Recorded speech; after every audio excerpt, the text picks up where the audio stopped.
자, 사사기입니다. 사사기도 뭐 읽기가 이렇게 어려운 부분은 별로 없지요. 사사라는 이름은 그 영어로 judges라는 표현으로 재판관이라는 말입니다. 재판관. 이스라엘의 지도자의 그 의미인데요. 요 기간, 그러니까 여호수아가 가나안을 정복하고 그리고 이제 사울 왕정 시대가 들어가기 전 350년입니다. 요 기간에 하나님이 세웠던 그 지도자들의 시기입니다. 좀 독특해요. 왜냐하면 그 왕정 시대의 시스템은요, 처음에 아무튼 왕이 세워지는데 하나님이 세우시지요. 뭐 사울 왕이나 또 다윗 왕 하나님이 세우셨는데 처음만 하나님이 세우고 그 다음 시스템은 거의 뭐 하나님 개입 없이 그냥 그 자손해서 자동 시스템으로 내려가는 구조입니다.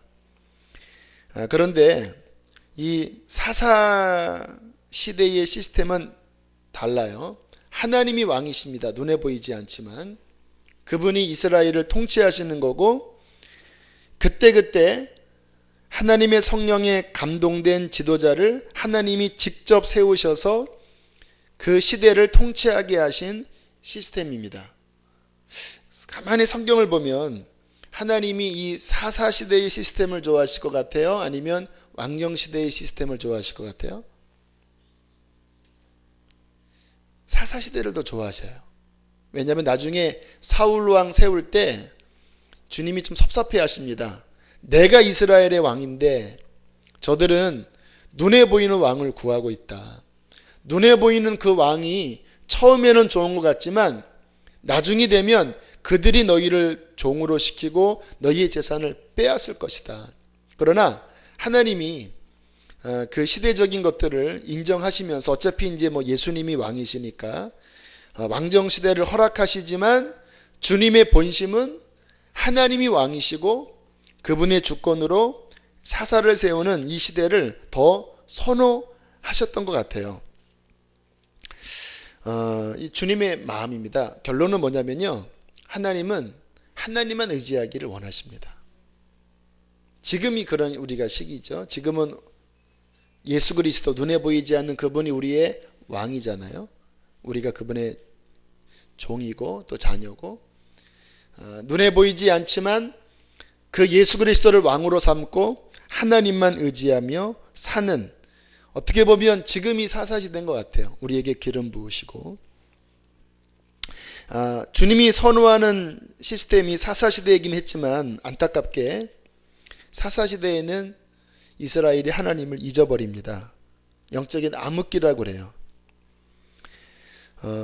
저는 이제 사사기들을 보면서 좀 충격적입니다. 왜냐하면 제가 말씀드렸잖아요. 여호수아는요, 구약 가운데 그 전무후무할 정도로 이스라엘 백성들의 영적 수준이 거의 완벽합니다.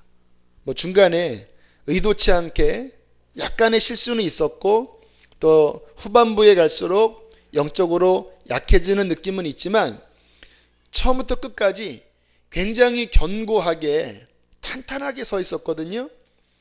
근데 얼마 지나지 않았습니다. 여호수아 죽고 여호수아 시대의 장로들이 죽고 난 다음에 나타나는 이 사사시대는 가장 암흑기, 가장 충만했다가 가장 암흑기로 떨어져요.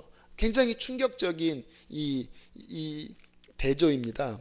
비교를 해보면요, 여호수아는 믿음, 순종이고요, 사사기는 불신, 불순종이고요, 여호수아는 승리, 전진이고요, 사사기는 패배, 퇴보고요, 여호수아는 기쁨이고 사사기는 슬픔이고, 여호수아는 땅을 차지하고 사사기는 종살이하고, 완전히 뒤집어 버려지는 이 일. 꼭 롤러코스터 타보셨습니까?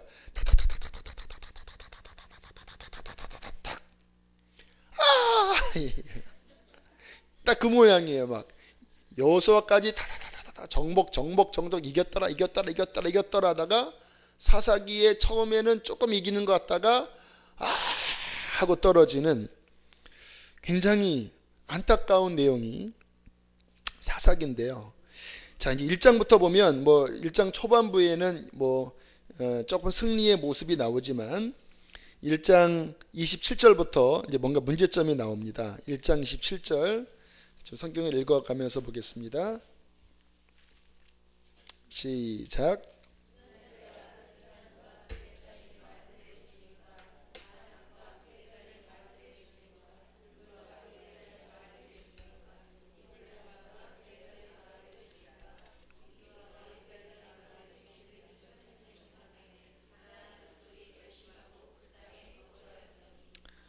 아멘.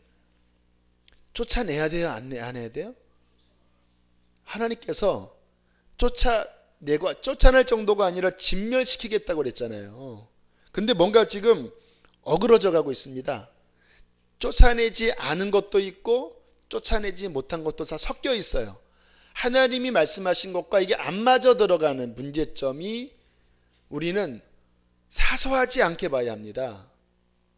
왜냐하면요, 하나님의 말씀은 1.1의 변함이 없어서 말씀대로 살지 않을 때 처음에는 괜찮아 보이거든요. 하지만 그 결과는요 반드시 드러납니다. 반드시. 에이 이렇게 지내도 별 문제 없네. 아닙니다. 반드시 그 문제가 드러나요. 말씀에서 빗나가는 갈 때는요, 우리가 깨어서 이게 지금 뭐가 문제일까? 이게 아주 눈을 부릅뜨고 관찰하고 살펴보셔야 합니다. 31절도 마찬가지입니다. 르홉 주민을 쫓아내지 못하고 32절도 그들을 쫓아내지 못하여미었느니라. 34절 심지어는 더 어처구니 없습니다. 34절 읽어보실까요? 시작.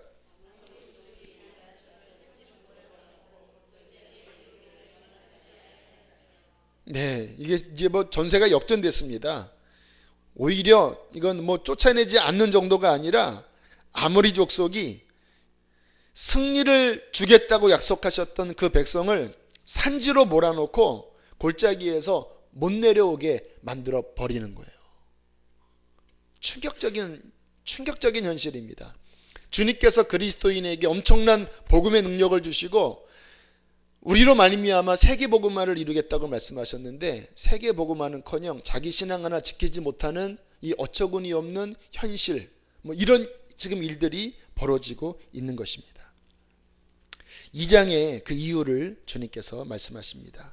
점점 이렇게 이스라엘이 밑으로 미끄러질 때 한 선지자가 길갈로부터 복임이라는 곳에 올라와서 1절에 이렇게 왜 이들이 실패하는지에 대한 이유를 이제 선언합니다. 2장 1절 읽겠습니다. 시작.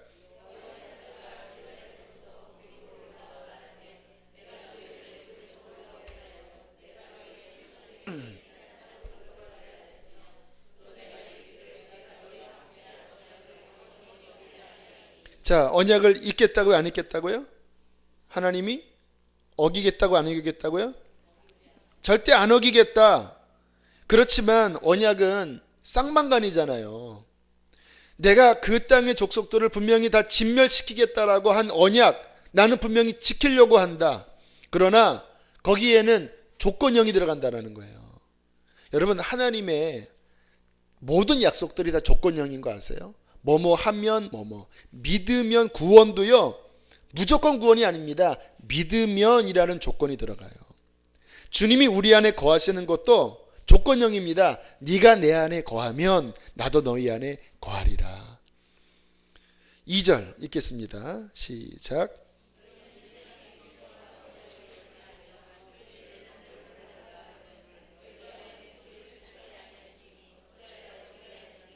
네, 왜 그랬느냐? 나는 영원히 너희가 가나안에 들어가서 승리하는 그 언약을 나는 어기지 않고 싶다. 그런데 내가 말하지 않았느냐? 그 땅에 들어가서 주민과 언약 맺지 말고 제단을 헐라하였거늘 왜 나의 말에 청종치 아니하였느냐? 왜 그런지 아세요? 그게 편하니까. 그들과 막 싸우고 막 지지고 볶고 하는 게 귀찮은 거예요. 그러니까 말씀 순종할 때는요, 대가가 들어갑니다. 대가 지불이. 제가 지난주에 강단에서 이제 교통수가 잘 지킵시다, 하지 맙시다 하는데 불편한 거예요. 그래서 돌아서, 비보가 여기 좀 불편하거든요. 막 차가 오는데 돌아서 저 아파트에서 또 보고 돌아서 이렇게 돌아서 돌아 이렇게 느낍니다. 진짜 말한 대로 사는 것 쉽지 않구나. 그냥 이렇게 휙 하면 편한데 말씀대로 순종할 때는 거기에 대가 지불이 필요해요. 근데 솔직히 저는 아직 완벽히 모든 신호를 지킬 자신은 없습니다. 성경에 너희는 모든 신호를 지킬지어다 하지는 않았으니까. 다만 덕이 안 되니까 어떻게 모든 그 신호등과 모든 차선과 모든 속도를 다 지키겠습니까? 아직 저는 그것까지는 제가 자신이 없지만 제 아내가 핍박을 합니다. 신호등에 대한. 아무튼 여기는 아무튼 제가 이를 갈고 지금 지키려고 하는데, 말씀대로 사는 게 대가 지불이 들어가요. 그게 귀찮은 겁니다. 그래서 적당히 타협하는 것입니다. 그랬더니 주님이 뭐라고 말씀하십니까? 3절입니다. 시작.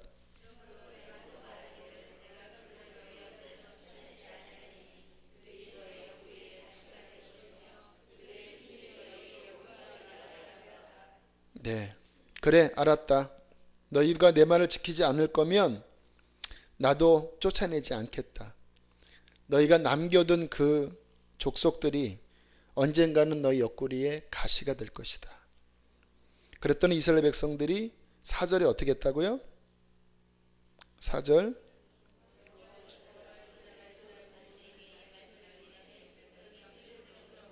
자, 이스라엘이 회개했을까요? 회개 안 했을까요? 안 했습니다. 이게 무섭습니다. 울었거든요. 울면 몰아내야 되잖아요. 울고 마른 겁니다. 하나님이 그래 나도 쫓아내지 않겠다 했더니 그게 슬펐습니다. 엉엉 하고 그 이후 아무것도 없었습니다. 자, 그런데 보면요, 초기에는 실은 큰 문제는 없었던 것 같아요. 그들이 그렇게 옆구리에 가시 같은 역할은 안 했습니다. 언제까지? 그래도 그 시대에 여호수아의 그 동시대의 장로들이 나름대로 방패막 역할, 영적인 성벽의 역할을 해줄 동안에는 그들이 남겨둔 그 족속들로 인해서 그들이 그렇게 어려움도 당하지 않았고, 심지어는 이런 마음이었습니다.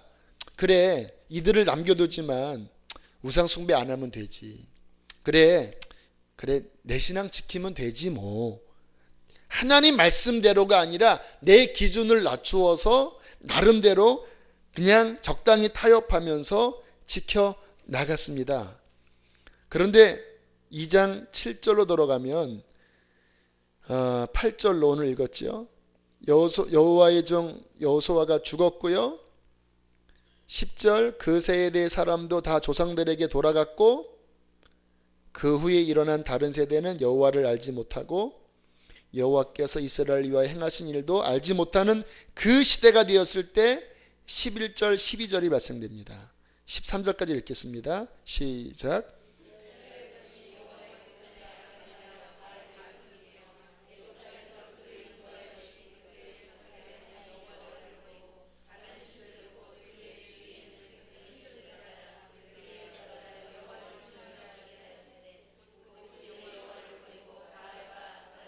십사 절도요.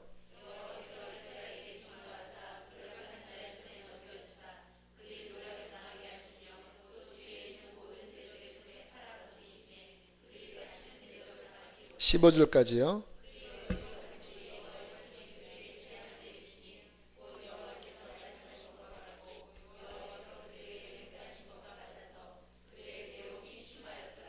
네, 그 엄청난 대가를 다음 세대가 고스란히 받았습니다. 여호수아와 장로들이 있을 때 조금 타협한 것이었거든요. 주님께서 굉장히 진노하셨고 근심하셨습니다. 근데 괜찮았습니다. 근데 그 세대가 딱 가자마자 정말로 그 다음 세대들은 하나님을 잊어버리니까 그 남겨둔 족속들의 그 문화, 그들의 종교, 이거를 이길 방법이 없는 거예요. 그러니까 금방 통혼해버리고 바알과 아스다롯을 섬기니까 하나님의 진노가 그 다음 세대부터 강력하게 임하고 그들의 신앙은 급격히 떨어지면서 이스라엘은 영적인 암흑기에 빠져들고 마는 것입니다. 저는 제가 가장 신경 쓰는 부분이 실은 이 부분입니다. 지금 이렇게 말씀드리는 게 이것도 조심스러워요. 그냥 사실 그대로 이야기하면 저의 영적 상태가 나쁘지 않아요. 제 안에 하나님의 기쁨이 있고 주님과의 관계가 아무튼 근래에 들어서 굉장히 좋은 관계가 오래 지속되고 있습니다. 우리 교회 영적 분위기도 괜찮은 것 같아요. 성령의 임재가 교회 안에 있고 많은 분들이 교회에 와서 회복되고 있고요. 교회는 계속 부흥하고 있습니다. 지난주 젊은이 교회 전도 축제에 젊은이들이 찾아와서 5명 등록했는데 어떤 자매는요, 그 휴지를, 그 파란색 휴지 있잖아요. 이 동네 분들은 거의 받아본 그 휴지, 유명한 휴지입니다. 웬만한 가정의 책상 위에는 그 휴지가 다 있는 그 유명한 휴지, 생수의 강이 흐르는 목마르십니까? 그 휴지. 그게 책상 위에 있는 것을 보고 그렇지 않아도 교회를 섬기고 싶었대요. 반주전공이래요. 반주전공. 대학원에서. 그래서 뭔가 교회를 찾고 있었는데 그거 보고 우리 교회를 자기별로 찾아와서 등록을 했어요. 와, 너무너무 사람이 한 것이겠습니까?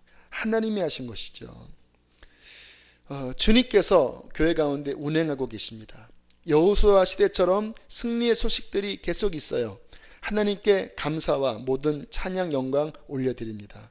그러나 제가 걱정하고 조심스러운 것은 미끄러질 수 있다는 거예요. 많은 교회가 그랬습니다. 한 시대에 그 시대를 축복하며 쓰임받았던 많은 교회들이 하다가 그 불이 다 꺼져버리고 지금 시험의 소용돌이 속에 들어가는 교회들이 꽤 많습니다. 과장 못해서 매일 그 소식이 들려오는 것 같아요. 한국교회 전체적으로 그러한 기운, 이 사사시대의 기운이 이미 그 깊은 곳으로 이렇게 시작된 정도가 아니고 시작된 거는 90년대부터 시작됐고요. 이미 이제 깊은 곳으로 이미 들어간 그러한 상황이에요. 정말 말씀대로 순종하지 않으면요, 사사시대가 우리에게 옵니다. 섰다 하는 자는 넘어질까 조심하라고 했습니다. 교회도 그렇고 개인의 신앙도 그렇고. 저는 이게 두려워요. 하나님의 은혜는 자동적이지 않습니다. 쌍방간의 언약입니다. 나를 사랑하는 자가 나의 사랑을 입으며 나를 간절히 찾는 자가 나를 만나리라 말씀하셨습니다. 우리가 하나님을 붙잡고 목마르게 순종하려고 하고 죄와 싸워 나가고 하나님의 거룩한 진리의 말씀을 사수하고 지키려는 그 몸부림이 있는 그곳에 하나님께서는 하나님의 능력과 은혜를 베풀어 주시는 것입니다. 저는 나름 지금까지 그렇게 싸워오고 있어요. 나름. 혹시 이게 우리 교회에 누가 되지 않을까? 지금 내가 혹시 이렇게 사는 게 혹시 예배 가운데 방해가 되지 않을까? 마치 그 어머니가 그 신생아 젖줄 때 음식 조절하는 것처럼 아무튼 조심조심 하려고, 물론 100%는 저는 그렇게는 아직은 못 살아요. 하지만 조심조심, 혹시 하나님 이렇게 하면 뭔가 주님과 나 사이에 먹구름이 들지 않을까, 그러한 생각을 가지고 조심조심 살아가려고 몸부림 치고 있습니다. 저는 우리 교회가 주님 오시는 그날까지 정말 계속적인, 아니 더 충만한 주의 기름 부으심 속에 서게 되기를 간절하게 바랍니다. 근데 제가 알아요. 자동적으로 안 돼요. 그러한 대가집을 있어야 합니다. 말씀 앞에 철저하게 우리 자신을 점검하는 것. 이 사사기의 이 문제는요, 그 여호수아 시대 때 가졌던 두 가지 문제인데, 하나는 말씀대로 순종하지 않았던 것과 또 하나는 그 자녀 때의 신앙을 전수하지 못하고 영적인 대가 끊어져 버렸다는 데 문제가 있거든요. 그래서 제 마음 안에 이 지금 수요일 날 계속적으로 이 성경을 이렇게 한 권씩 풀어드리면서 이것을 인터넷에 올리고 좀 자료들을 더 세밀하게 준비해서 우리 교회 안에 이 진리 체계를 견고하게 세우려고 합니다. 성도는 1년에 한 번 통독, 집사는 2번 통독, 권사 이상은 3번 통독. 할렐루야. 이 진리 체계가 돌아가야 돼 우리 안에. 왜냐하면 제가 이렇게 제자 훈련하면서 이제 그 전에요. 이렇게 중직자들에게 물어봤습니다. 성경 몇 번 읽어보셨습니까? 깜짝 놀랐습니다. 한 번도 제대로 안 읽어본 분이 너무 많은 거예요. 정말 1년에 한 번도 제대로 읽지 않고, 그러니까 이 사고 구조가 그 사사기 시대의 맨 마지막 절이 뭔지 아시죠? 그때 사람이 각기 자기 소견에 옳은 대로 행하였더라. 지 맘대로거든요. 내가 복음입니다. 그리고 그 인간의 그 가치 체계에 딱 견고하게 이렇게 사로잡혀서 하나님도 두려워하지 않고, 어떤 분이 그랬대요.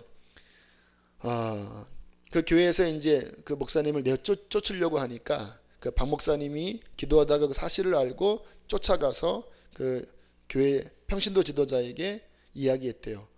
당신 그러면은 지옥 갑니다 그랬다 하는 말이, 나 지옥 가도 괜찮소 그러더래요. 대담합니다. 진짜 간이 배 밖에 나와 있어요. 진리를 모르고 하나님의 이 진리의 가치 체계 위에 서지 않고, 그리고 인간적인 생각에 굳어진 그 사람이 엄청난 위험을 초래할 수 있습니다. 말씀을 알면요, 하나님이 무섭습니다. 제가 알고 계신 거 제가 여러 번 말씀했죠. 그 할머니는 기도해서 그 글씨를 읽기 시작했고, 원래 못 읽는 분인데 1년에 5번씩 읽으면서 할머니가 하시는 말씀이 하나님 두려워. 하나님 두려운 줄 알아요. 지난주에 제가 아는 권사님에게 이제 전화를 하는데, 그 권사님이 그러시더라고요. 본인이 그분은 이제 평신도 사역을 하시는 분이십니다. 신방 다니시면서 많은 이제 기적도 나타나는 분이신데, 본인이 하는 것은 각 가정마다 가면 꼭 시키는 게 노트를 하나 사게 하고 성경을 읽기를 시키는데, 어린 아이건 어른이건 매일 5장을 읽고 체크하고 매주마다 신방 가서 점검을 한대요. 만약에 한 장 안 읽으면 벌금형이 100장이 늘어나는 거래요.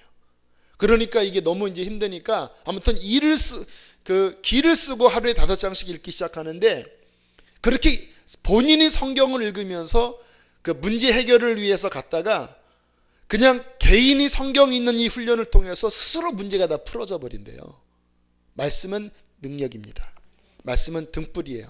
저한테 하시는 말씀이, 이걸 해보니까 하나님이 말씀 읽는 것을 그렇게 좋아하시더라. 이제 뭐 어떤 교회는 큐티하는 교회도 있고 우리도 큐티를 하려고 그래요. 하지만 제가 선호하는 거는 말씀을 하루에 5장 읽고 그 가운데 주님이 주신 레마의 말씀을 붙잡고, 그리고 큐티하는 게 저는 더 나은 것 같아요. 왜냐하면 이 본문 자체가 좀 이렇게 훈련이 많이 안 되면, 어떤 본문은 막 그 어려운 본문만 계속되면 거기서 또 못하는 분들도 있더라고요. 그래서 저는 아무튼 3장 5장 읽고 그 안에서 주신 레마의 말씀 붙잡고 이제 하루 종일 큐티하는 형태를 일단 교회 시스템으로 두려고 그러고요. 또 지난주에 설교 들으면서 또 같은 말씀을 들었습니다. 이찬수 목사님이 그러시더라고요. 말레이시아, 거기는 이슬람 국가거든요. 거기 그 학구열이 높은 그 엘리트 부모들은요, 자녀들에게 이슬람 코란 과외를 시킨대요. 코란 과외를. 그 지도자들, 그 엘리트 가정에 일주일에 몇 시간씩 코란, 그 이슬람 종교 지도자들을 과외 삼아서 코란을 과외시킨대요. 혹시 성경 과외시키신 분, 여기 자녀들, 제가 시간당 5만 원을 해드리겠습니다. 네, 그러면 사실 말씀이, 이거는 게임이 안 될 거라고. 지금 이슬람과 기독교가 그 접경 지역에서 그 영적인 전쟁이 벌어지고 있습니다. 근데 기독교가 밀리고 있습니다. 이슬람권이 아주 강력하게 퍼지고 있는, 이게 이 교회 안에 어떤 그러한 진리의 시스템이 잡혀지지 않으면 사사기에 암흑 시기가 오는 거예요. 그리고 또 제가 또 하나, 요즘 아무튼 하나님이 로마서를 새벽에 이렇게 강하게 열어주고 계시거든요. 그동안 제가 22년 동안 로마서를 묵상했던 그 모든 것들이 이렇게 조화를 이루면서 말씀이 확 열리고 있어요. 근데 주님이 그렇게 하시는 이유가 그 로마서를 교회 안에 진리체계의 시스템으로 세우라는 마음을 주세요. 그래서 일단 쭉 정리를 하고 어떤 단계에 우리 교우들이 로마서를 알면 말씀에 딱 구조가 잡히거든요. 신앙의 어떠한 그 단계가 쫙 정리가 됩니다. 어떻게 죄를 이기고 어떻게 복음 위에 서는지. 요 로마서를 시스템 잡고 그 다음에 그 데살로니가 전서가 신앙의 기초입니다. 믿음, 소망, 사랑. 믿음, 소망, 사랑을 기초로 또 잡고, 그리고 에베소서가 교회론입니다. 지난 금요일날 목사님 말씀하신 그 교회 체계가 에베소서거든요. 에베소서에 그 하나님의 영적 시스템이 교회 안에 딱 잡혀서 진리 체계가 교회 안에 운행하는 수지선한 목자 교회. 할렐루야. 주님이 그 꿈을 가지고 기도하고 있습니다. 주님, 우리 수지선한 목자 교회 안에 진리 체계가 서게 해 주십시오. 그래서 세상에서 방황하고 헤매이고 시달리는 수많은 사람들이 이 교회 안에 들어와서 하나님의 진리 체계와 성령의 역사를 통하여서 그가 거듭나고 변화되고 그 진리 체계 속에 신앙이 자라나서 예수 그리스도의 충만한 사람으로 자라나는 이 진리 체계가 교회 안에 서게 해 주십시오. 이 체계가 안 서고 그냥 교회 봉사 있고 뭐 여성교회 있고 남성교회 있고 1년에 행사 돌아가고 그렇게 될 수 있는데 약합니다. 마지막 시대에 못 견딥니다. 진리가 딱 서는, 뭐 말씀이 쫙 잡히는 그러한 말씀에 견고한 교회가 서 나가는 것, 주님이 제게 주신 이 수지선한 목자교회를 향하신 하나님의 계획입니다. 그렇게 되도록 꼭 기도해 주시기를 바랍니다.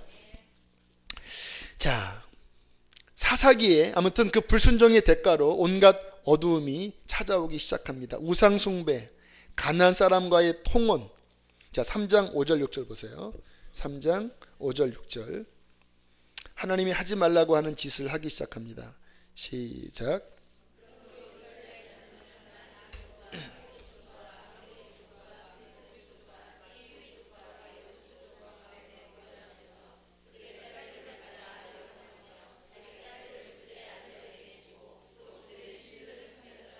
왜 이렇게 했는지 아세요? 이게 편하니까. 아까 말씀드렸잖아요. 하나님의 말씀대로 사는 것에선 대가 지불이 들어갑니다. 아무튼 토박이들이잖아요. 점령했지만 이 인간관계와 이 끈끈한 것들은요, 점령군일지라도 다 몰아내기에는 굉장한 내적인 압박감이 있습니다. 적당히 타협하면 너 좋고 나 좋고 하는 거예요.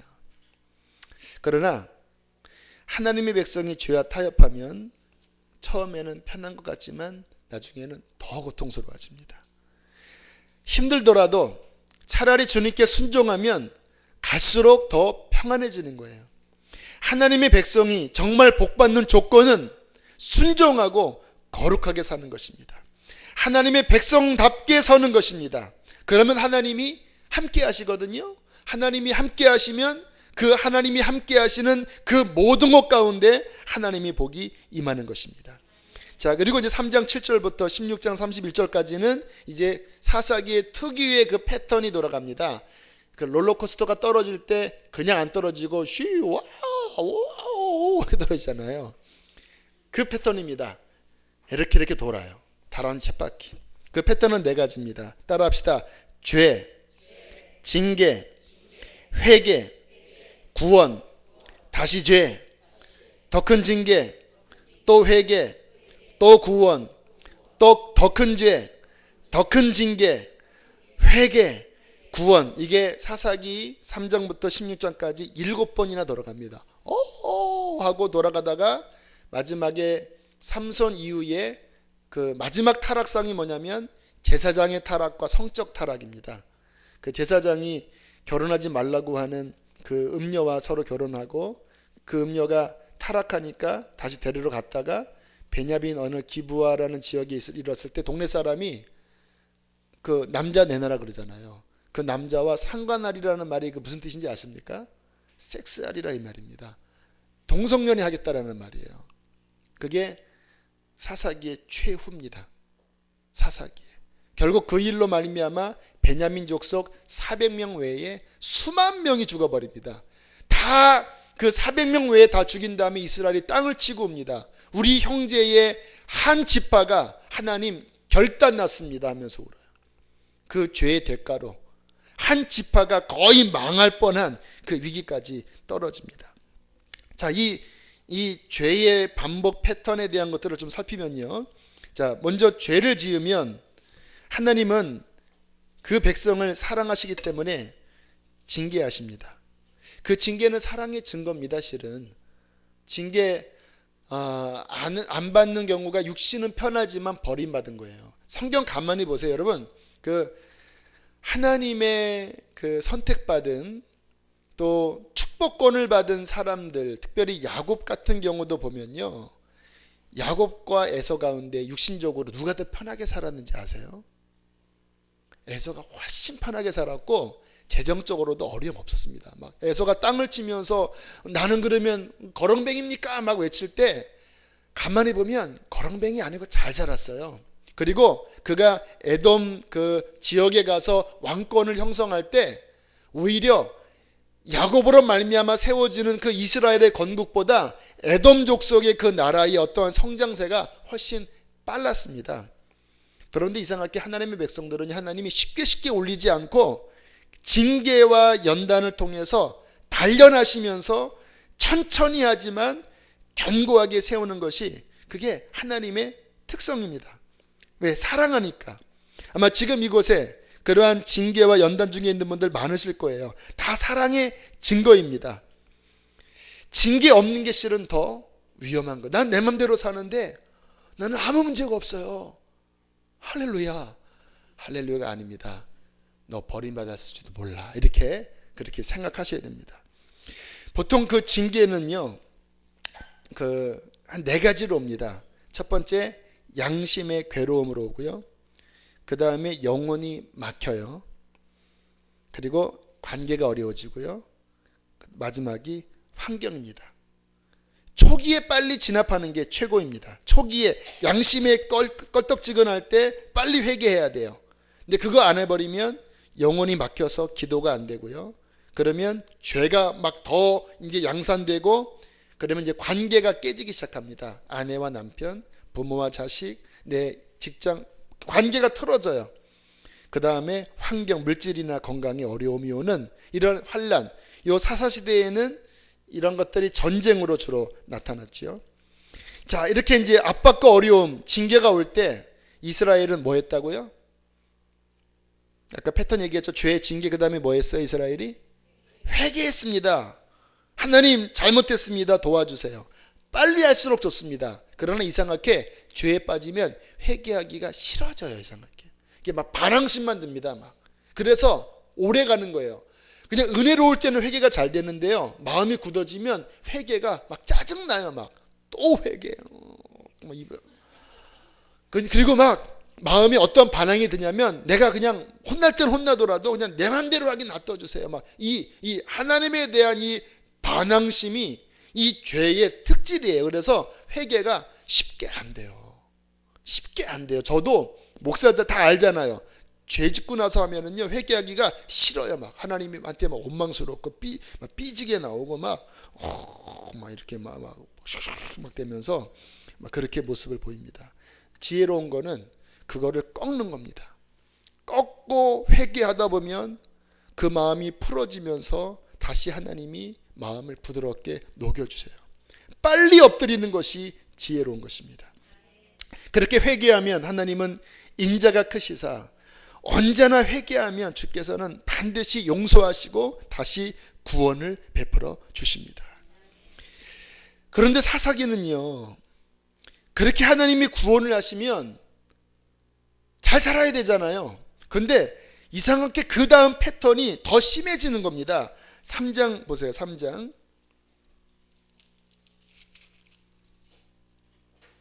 2장이네요. 2장 19절 읽겠습니다. 2장 19절 2장 19절 읽습니다. 시작.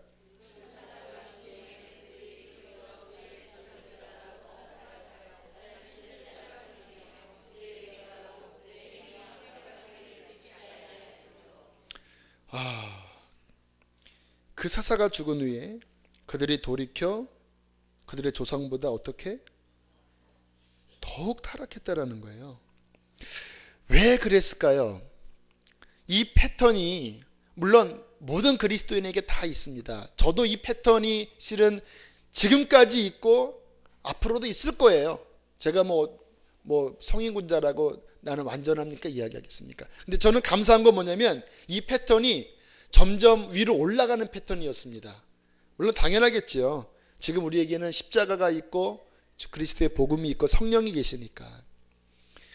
그전에는 더 많았지만 점점 끊어져서 지금은 이 패턴이 훨씬 더 간격도 길어지고 그리고 더 죄도 약화되어지고 더 거룩함으로 나가게 하신 하나님 앞에 영광을 돌립니다. 또 그래야 돼요. 여러분들도 그러셔야 합니다. 예전에 10개 죄를 저질렀다면 지금은 8개로 줄어들으셔야 돼요. 이게 이제 건강한 그리스도인의 성장 패턴인데 문제는 이 사사기의 패턴은 죄가 점점 심하게 빠지는 쪽으로 갔다라는 것입니다.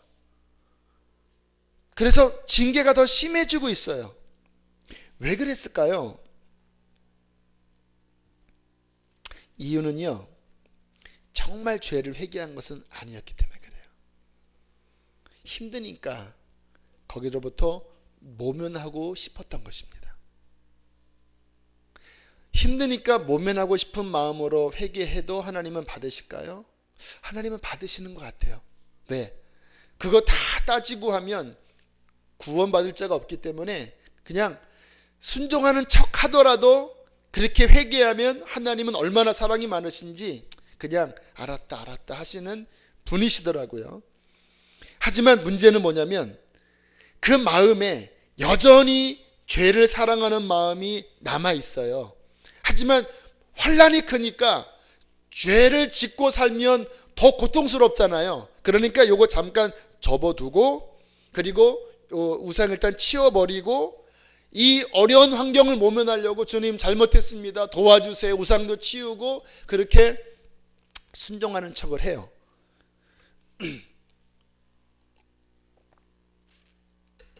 자, 그런데 보세요. 죄를 누르고 있잖아요. 죄를 누르고 있으니까 그 어려움으로부터 모면하려고 하나님께 기도하고 건진 받았습니다. 그리고 환경이 평안해져요. 그러면 내 마음의 중심의 목적이 하나님 그분이었다면 그 평안할 때 이제는 주의 뜻대로 살아야지 하잖아요. 그런데 주님이 목적이 아니고 실은 죄를 여전히 사랑하고 놓지를 않고 있었지만 어려움 때문에 회개하는 거라면 오랜 시간 눌렀던 그것이 다시 환경과 모든 것이 편안해지면 또 움직이기 시작합니다. 어떻게 움직이냐면요, 더 강하게 움직여요. 왜? 배고프니까. 이 죄도 밥을 먹여줘야 되거든요. 밥을 먹여줘야지 힘을 얻거든요. 근데 회개하느라고 너무 오랫동안 밥을 못 먹은 거예요. 그러니까 막 이렇게 지난주처럼 이렇게 있다가 이제 모든 게 편안하니까 그 속에서 죄가 격동하는데 이전보다 더 강하게 격동해서 여러분 왜 안 먹다가 먹으면 막 과식하잖아요. 그것처럼 막 더 죄에 갈급해서 더 빠지는 거예요. 의외로 많은 분들이 이 패턴 속에 살아갑니다. 뭐 어려우니까 회개했어요. 하지만 진짜 죄를 회개한 건 아니에요. 정말 마음의 목적이 주님은 아니에요. 이거 사랑하고 있어요. 그러나 너무 어려우니까 하나님 앞에 매달린 거예요. 근데 모든 것이 풀어지고 다시 원래 내가 사랑했던 그것이 움직일 때 어처구니 없이 더 넘어지는 그 일들이 굉장히 많이 발생됩니다. 사사기적인 패턴에 들어가는 경우가 많이 있습니다. 회개를 할 때 두 가지 회개가 있습니다. 율법적인 회개가 있는데요, 이 전형적인 사사기의 회개가 율법적 회개입니다. 힘드니까, 무서우니까, 징계가 싫어서 회개하는 게 율법적인 회개고, 복음적 회개, 진정한 회개는요, 그 죄가 얼마나 참혹한지를 알고 그 죄를 미워하는 거고, 하나님이 얼마나 아파하셨을까를 깨닫고 그 사랑 때문에 아파서 정말 죄를 미워하고 하나님 앞에 울면서 회개할 때 그 회개가 온전한 회개가 돼요. 거기까지 가야 삶이 변화가 됩니다. 저 같은 경우도 옛날에 음란물 보고 너무 괴로웠지만 괴로움 때문에 회개하려고 했다가 주님이 너 그 죄를 인터넷에 그 청년들한테 다 자백하라. 그리고 그거를 다 자백하고 나면서 제 눈에서 나오는 눈물은 진짜 회개 눈물이 나오더라고요. 내가 알겠더라고요. 진짜 회개, 너무 수치스럽고 그 죄가 너무 하나님 앞에 저주스러운 거예요. 그 전에는 그 마음이 아니고 이거를 좀 모면하고 싶은 마음이었거든요. 근데 그거를 주님이 올리라고 해서 올리고 난 다음에 나오는 회개는 진짜 그 중심에서 그 회개가 터지는 게 나오는 거예요. 진정한 회개, 정말 죄를 미워하는 회개, 그리고 내 삶의 목적이 다른 어떠한 것이 아니라, 문제 해결이 아니라 오직 예수 그리스도 그분, 그것이 될 때에 우리는 변화되기 시작할 것입니다. 어제 문득 제게 그런 생각이 들었습니다. 아까 말씀드렸듯이 요즘 나름대로 열심히 살고 있다고 그랬잖아요. 열심히 말씀 준비하고 애를 쓰고 있습니다. 그런데 이런 생각이 드는 거예요. 이렇게 하는 것이 내가 정말 주님을 사랑해서일까? 혹시 나는 지금 목회를 사랑하는 것은 아닐까? 설교에서 교우들이 은혜 받고 찾아오는 것이 좋아서 열심히 하는 것은 아닐까?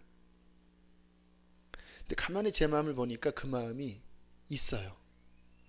부인할 수 없이 있어요. 제 마음이 쿵 가라앉았습니다. 왜냐하면 그러면 언젠간 제가 넘어집니다. 목회 열심히 해도 언젠간 넘어져요. 주님이 목적이 아니고 목회가 목적이더라도 넘어져요. 그래서 많은 목사님들이 마지막 갈 때 그렇게 하는 거 이렇게. 목회자에게는 얘기 안 할게요. 아무튼 제 입장에 제가 마지막 은퇴할 때 나 여기 은퇴하기 싫어요. 퇴직금 많이 주세요. 이렇게 될 거예요. 목회를 사랑한다면. 유 목사님이 늘 경고하시는 게 그거예요. 주님이 목적이 아니면 나중에 목회 열심히 한 사람이 오히려 그 교회를 망치더라. 이거 저도 잘 인식하지 못했습니다. 근데 한번 살펴봤습니다. 정말 주님 사랑해서일까? 지금 다시 기도하고 있습니다. 하나님, 제가 주님 사랑해서 설교하게 하시고, 주님 사랑하기 때문에 영혼들을 사랑하게 하시고, 주님 사랑하기 때문에 이 일을 하게 해주십시오. 여러분은 어떠시나요? 왜 기도하시나요? 왜 하나님께 매달리시나요? 문제 해결이 목적이 아니신가요? 문제 해결이 목적이면, 성공이 목적이면, 그것이 해결되면요, 사사기처럼 다시 예전으로 돌아가게 될 것입니다. 장담합니다. 다시 돌아갈 거예요. 왜냐하면 사람은요, 그 마음 중심의 뿌리에 있는 그 목적대로 항상 가는 거예요. 내가 화장실 들어갈 때 나오고 나올 때 나오고 그런 말 있잖아요. 그거는요, 화장실 들어갈 때 이렇게 했어도 실은 마음의 그 중심 안에 있는 그게 그 사람을 진짜 움직이는 거, 나머지는 다 합리화할 뿐입니다. 그러므로 우리가 십자가 붙잡고, 주님, 내 삶의 오직 목적은 예수 그리스도 당신입니다. 십자가 붙잡고 나를 위해 사는 모든 것을 다 못 박아버리고 내가 사나 죽으나 나의 기쁨, 나의 자랑, 주님, 나의 모든 것은 오직 예수 그리스도입니다. 그렇게 주 앞에 마음을 정결케, 더욱더 정결케, 그 중심을 더 정결케 하는 저 여러분 되시기를 축복합니다. 자, 그 사사들을 좀 간단하게 정리하면요, 자, 처음 온니엘이 나오고요, 또 죄에 빠지니까 그 다음에 왼손잡이 에훗이 나오고요. 7번 반복됩니다. 4장 5장에 또 하나님을 저버리니까 20년간 징계받다가 여선지자 드보라가 나오고요. 6장에 가면 또 하나님 등져서 미디안에게 7년간 징계받다가 기드온이 나와서 건져서 40년간 태평성대를 이루고요. 8장부터 10장까지 또 하나님을 버렸을 때 돌라 야일이 구원하고요. 10장 12장에 더 죄가 심해질 때 기생의 자손 입다가 나오고요. 13장부터 16장까지는 또 죄에 빠졌을 때 하나님이 세우신 삼손이 나와서 또 이스라엘을 구원합니다. 총 15명의 사사입니다. 근데 사사들의 특징을 보면요, 그 당시에 강한 지파 유명 인물이 아니라 이상하게 약한 자들을 하나님이 사용하세요. 두 번째 사사인 왼손잡이 에훗은 무슨 뜻인지 아십니까? 장애인이라는 말이에요. 오른손을 못 쓴다는 말입니다. 우리 그냥 우리가 하는 왼손잡이가 아니라 오른손 못 쓰는 왼손잡이라는 거예요. 그 왼손잡이가 칼을 숨기고 왔다가 그 에그론의 왕을 찔러 죽이고 그 시대의 사사로 등극해요. 그 당시에 무시한 대상이 여자잖아요. 근데 드보라는 여성인데 굉장히 강력하게 하나님 앞에 쓰임 받아요. 기드온도 하나님이 큰 용사라고 부를 때 뭐라고 대답합니까? 우리는 가장 약한 지파, 가장 그 미약한 가문의 아들인데 내가 왜 큰 용사입니까? 기드온도 유명한 인물이 아니었습니다. 입다 역시 기생의 아들이었어요. 하나같이 하나님이 약한 자들을 쓰세요. 저도 제 자신을 보면요, 제가 중학교 2학년 때 주님이 저한테 너 목사 되라라는 음성을 처음 들려주셨거든요. 그래서 그때 막 며칠 고민하다가 목사 되겠습니다 이렇게 서원을 하고 지금까지 왔는데, 지금 생각해 보니까 은혜였더라고요. 제가 목사가 안 됐으면 해먹을 게 없겠더라고요. 해먹을 게. 공부를 그렇게 썩 잘한 편도 아니었고, 지금도 기억나요. 우리 형님은 이 딱지 먹기, 구슬 먹기 잘했거든요. 대성 싶은 나무는 떡잎부터 알아보잖아. 저는 그 형님의 딱지를 가지고 나가서 하다가 다 잃어버리고 형한테 막 혼났어요. 뭐 장사를 제가 잘 못해요. 속도 좁고. 반장 한번 해본 적이 없어요. 여러분, 서울대학생들한테 나 반장 출신이야 이거는 진짜 제일 웃긴 말이랍니다. 서울대 출신 다 반장 해봤습니다. 또 하나, 신학대학 출신들에게 나 중고등부 회장 출신이야, 진짜 웃긴 말이랍니다. 다 해봤습니다. 저는 중고등부 회장도 안 해봤어요. 실은 고등학교 때 회장 당선은 됐었는데 제가 그거 하기 싫어서 다른 교회로 도망간 사람입니다. 그런데 이런 내가 이렇게 영혼들을 섬기고 설교하는 이 자리에 서는 것을 보면요, 아무리 생각해봐도 제가 하는 게 아니에요. 그러니까 약하니까, 부족하니까 하나님이 그냥 세상에 내버려두면 맨날 찔찔찔찔 할까봐 내가 너에게 성령을 줘서 너 그냥 내일이나 해라, 뭐 그러려고 시키셨다는 사실을 근래에 깨닫고, 야, 그 중학교 2학년 때 그 주님의 부르심 아니었다면 어떻게 할 뻔했나. 너무너무 감사한 거예요. 하나님이 약한 자를 쓰시지만 한 가지 조건은 있습니다. 그들에게 성령이 임하셨습니다. 그들은요, 약했지만 성령을 전적으로 의지했어요. 그게 특징이었습니다. 제가 다른 건 약한데 하나는 해요. 제가 너무 약하고 뭐 의지할 게 없으니까 어릴 때부터 하나님은 의지했던 것 같아요. 하나님 도와주세요. 하나님 도와주세요. 제가 기도를 나름 열심히 하려고 해요. 제가 중고등부 사역할 때 그때 저랑 있던 아이들이 저를 기억하면 항상 무릎 꿇는 전도사님이었습니다. 항상 무릎 꿇고 있었습니다. 그래서 제 발목을 이렇게 하면 요 발목 있는 데가 이게 지금도 툭 튀어나와 있습니다. 막 하도 무릎 꿇고, 지금 제 다리가 너무 얇아졌습니다. 설교 준비하면 제 그 의자도 그냥 안 하고 그냥 무릎 꿇고 듀오백에 앉아 있어요. 그리고 막 기도하고. 왜 기도하는지 아세요? 제 힘으로 안 되기 때문에. 저는 머리도 나쁘고 언변도 없으니까 아무튼 영적으로 기도해서 그 영적인 은혜로 채워서 그거를 쏟아부으려고 하나님께 매달리는 거거든요. 사사들 약했지만 하나님을 의지했습니다. 주님이 약한 자를 들어 쓰기를 원하십니다. 여러분, 지금이 우리 한국교회는 사사시대와 같은 암흑기입니다. 정말 하나님의 불들이 점점 꺼져가고 있습니다. 어떻게 해야 될까? 죄 짓지 말아야 되겠죠. 주의 뜻대로 살아야 되겠죠. 그러나 더 중요한 것이 있습니다. 주님은 이 시대에 저와 여러분이 사사가 되길 원하십니다. 그래, 이스라엘 백성처럼 타락하지 말아야지. 거기까지 가면 안 돼요. 더 가셔야 됩니다. 주님, 그 시대에 기드온처럼, 입다처럼, 드보라처럼 제가 일어나서 이 시대를 깨우고 밝힐 하나님의 사사가 되게 해주십시오. 제가 약합니다. 부족합니다. 그러나 하나님, 내게 기름 부으셔서, 이미 기름 부으셨사오니 나의 가정 가운데, 이 시대 가운데 하나님 서게 해주십시오. 주님, 제가 여기 있습니다. 주님, 저를 써주십시오. 주님의 증인 되게 해주십시오. 그렇게 할 때 하나님께서는 약한 우리를 통하여 이 시대를 깨울 것입니다. 더 마음을 순전하게 하십시오. 내 마음의 동기를 더 순전하게 해주십시오. 그래야지 하나님께서 우리를 쓰십니다. 연단 받을 때 다른 것보다 주님, 이 연단을 통하여 나의 중심이 정말 문제 해결이 아니라 예수 그리스도 당신만 남게 해주십시오. 그것만 되면 하나님께서는 우리에게 복 주시고 우리를 통하여 놀라운 일을 행하실 것입니다. 함께 우리 찬양하고 기도합시다. 주께 가까이 나를 이끄소서. 내가 주님만을 원합니다. 주님만을 더 원합니다. 주님 나를 써주시옵소서.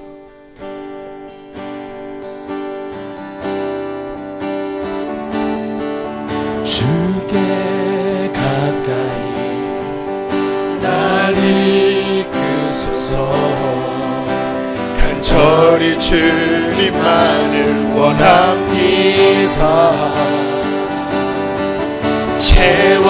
채워주소서. 주의 사랑, 주의 사랑을 진정한 찬양, 진정한 찬양 드릴 수. 우리 한 번 더 처음부터 주께 가까이, 주께 가까이 주님만이 나의 목적 되기를 원합니다. 간절히 주님만을 원합니다. 채워주소서. 채워주소서. 주의 사랑을, 주의 사랑 진정한 찬양, 진정한 찬양 드릴 수 있도록. 목마른 나의 영혼, 목마른 나의 영혼 주를 부르니 나의 맘 만져 주소서. 주님만을 원합니다. 더 원합니다. 나의 맘 우리 주 앞에 손을 내밀어 목마름으로 구합시다. 목마른 나의 영혼, 목마른 나의 영혼 주를 부르니 나의 맘 만져 주소서. 주님만을 원합니다. 더 원합니다. 다시 한번 주님만을 원합니다. 더 원합니다. 한 번 더 주님만을 원합니다. 원합니다. 더 마지막 한 번 더 주님만을 원합니다. 더 원합니다. 나의 맘 만져. 우리 주여 세 번 부르고 기도하다가 돌아가시겠습니다. 기도합시다. 주여